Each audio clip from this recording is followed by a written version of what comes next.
BJP की तरफ से 8वां कैंडिडेट आज आ गया, जिसकी चर्चा थी और उसकी वजह भी बन रही थी। जिस तरीके से स्वयं प्रसाद मौर्य ने मोर्चा खोला और पल्लवी पटेल ने कह दिया कि वो वोट नहीं करेंगी, तो ऐसा लगने लगा कि समाजवादी पार्टी का जो तीसरा कैंडिडेट है वो वल्नरेबल है, वो कैंडिडेट हार सकता है और बीजेपी यहां पर अपने लिए मौका देख रही है।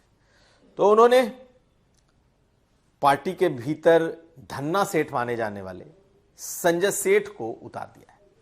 संजय सेठ कभी समाजवादी पार्टी के शीर्ष नेताओं के बड़े ही करीबी हुआ करते थे।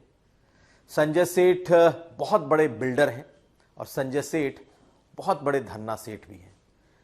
लखनऊ और उत्तर प्रदेश में उनकी कंस्ट्रक्शन कंपनी बहुत बड़ी मानी जाती है और लखनऊ में तो उसका बहुत बड़ा नाम है, बहुत अच्छा खासा नाम है। तो हजारों करोड़ की संपत्ति के मालिक हैं।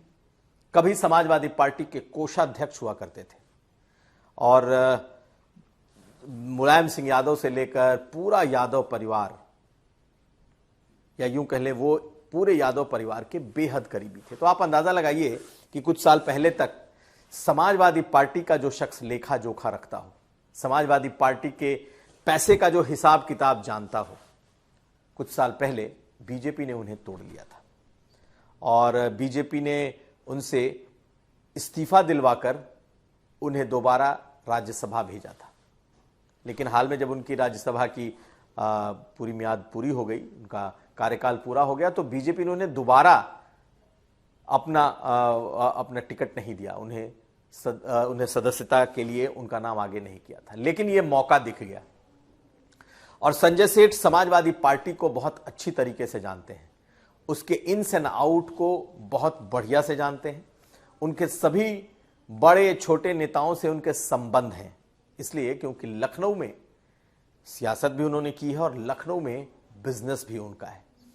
ऐसे में समाजवादी पार्टी के इस पुराने चेहरे की बीजेपी में अचानक पूछ इसलिए बढ़ गई क्योंकि अब समाजवादी पार्टी को तोड़ करके ही, यानी कि उनके विधायकों को अपनी तरफ ला करके ही 8वीं सीट बीजेपी जीत सकती थी। और जहां जहां कहते हैं कि साम दाम दंड भेद, जिसकी जरूरत इस 8वें उम्मीदवार को जिताने के लिए होगी, उसके लिए संजय सेठ ही सबसे मुफीद थे। तो संजय सेठ ने आज पर्चा भर दिया। आज पर्चा भरने का आखिरी दिन था, लेकिन अब समीकरण कैसे बदल रहे हैं, समीकरण कैसे फिट होंगे, हम आपको ये बताने जा रहे हैं। तो समाजवादी पार्टी के भीतर संजय सेठ के बीजेपी की तरफ से चुनाव में आने के बाद ही एक तरीके का कह सकते हैं कि हलचल मची हुई है कि आखिर सपा को कौन कौन ऐसे विधायक हैं जो धोखा दे सकते हैं, जो डिच कर सकते हैं, या फिर समाजवादी पार्टी 111 के अपने आंकड़े तक पहुंच ही नहीं पाएगी, क्योंकि सपा को 111 विधायक या 111 वोट प्रथम वरीयता के, फर्स्ट प्रेफरेंस के चाहिए।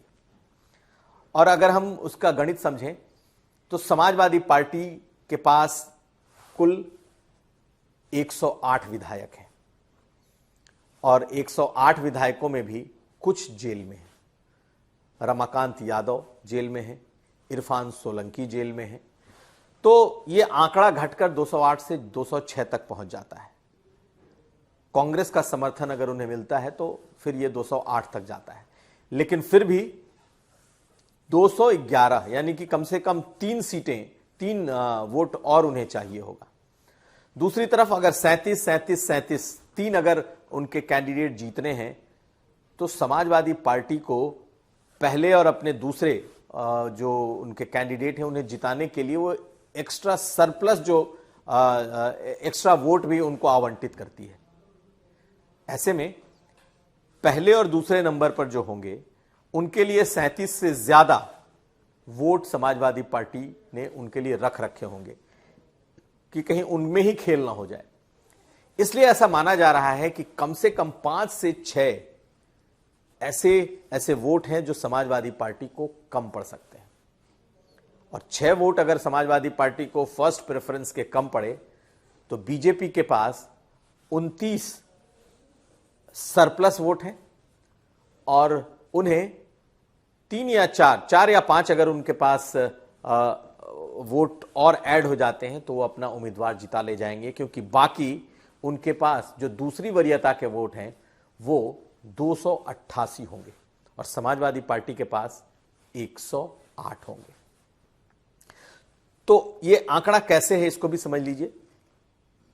सपा के पास इस वक्त 108 सीट है, जिसमें से 2 जेल में है, और अगर जेल में मौजूद दोनों विधायकों को अगर वोट करना है तो पहले अदालत की अनुमति लेनी होगी। और अगर हम इतिहास देखें तो आजम खान को भी जब वोट करना था पिछली बार विधान परिषद के चुनाव में, तो वो जेल से नहीं आ पाए थे। यानी कि बहुत मुमकिन है कि शायद ये 2 लोग वोट ना कर पाए। उधर बीजेपी का आंकड़ा समझ लीजिए। बीजेपी के पास इस वक्त 152 विधायक हैं, 152 वोट हैं।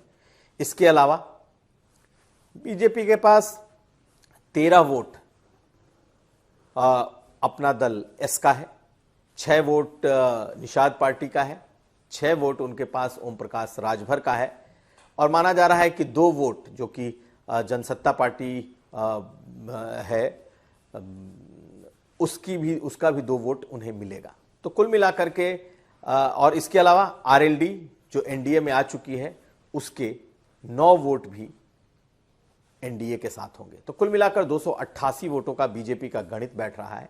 लेकिन समाजवादी पार्टी को लगता है कि वो बीजेपी के भीतर डिफेक्शन कराने में सफल होगी। बीजेपी नहीं, एनडीए के भीतर। कैसे? तो 6 में 3 जो कि ओम प्रकाश राजभर की पार्टी के हैं वो मूलतः समाजवादी पार्टी के हैं, समाजवादी पार्टी के चेहरे हैं, समाजवादी पार्टी के नेता हैं जो ओम प्रकाश राजभर की पार्टी से जीतकर विधायक बने हैं। और 9 विधायकों में से 4 विधायक जो कि आरएलडी के हैं वो भी समाजवादी पार्टी के नेता रहे हैं और सिर्फ आरएलडी के टिकट पर जीते हैं।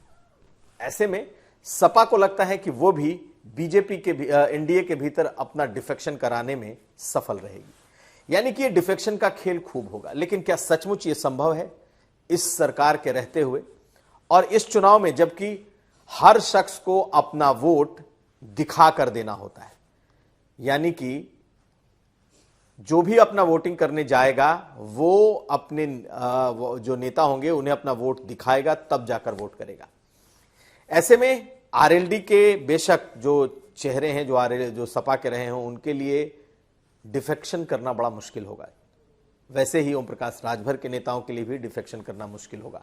और अगर एनडीए ने अपने उस कह सकते हैं कि उस ग्रुप को बचा लिया और अपना वोट करा लिया तो संजय सेठ का जीतना लगभग तय हो जाएगा, क्योंकि 111 में से 4-5 पहले से कम है, 4-5 अगर जेल को भी जोड़ ले तो पहले से कम है। और पल्लवी पटेल अगर उन्होंने वोट नहीं किया तो मान लीजिए कि फिर बहुत मुश्किल लड़ाई होगी समाजवादी पार्टी के लिए अपनी इस आखिरी सीट को निकालना। तो कुल मिलाकर संजय सेठ का दांव बीजेपी ने सियासी तौर पर एक देखा जाए तो बड़ा चाल बीजेपी ने चली है। और अब बहुत कुछ दारोमदार जब साम दाम दंड भेद का होता है और उसमें भी लक्ष्मी के साथ, तो आप अंदाजा लगा लीजिए कि फिर जीत कहाँ ठहरे।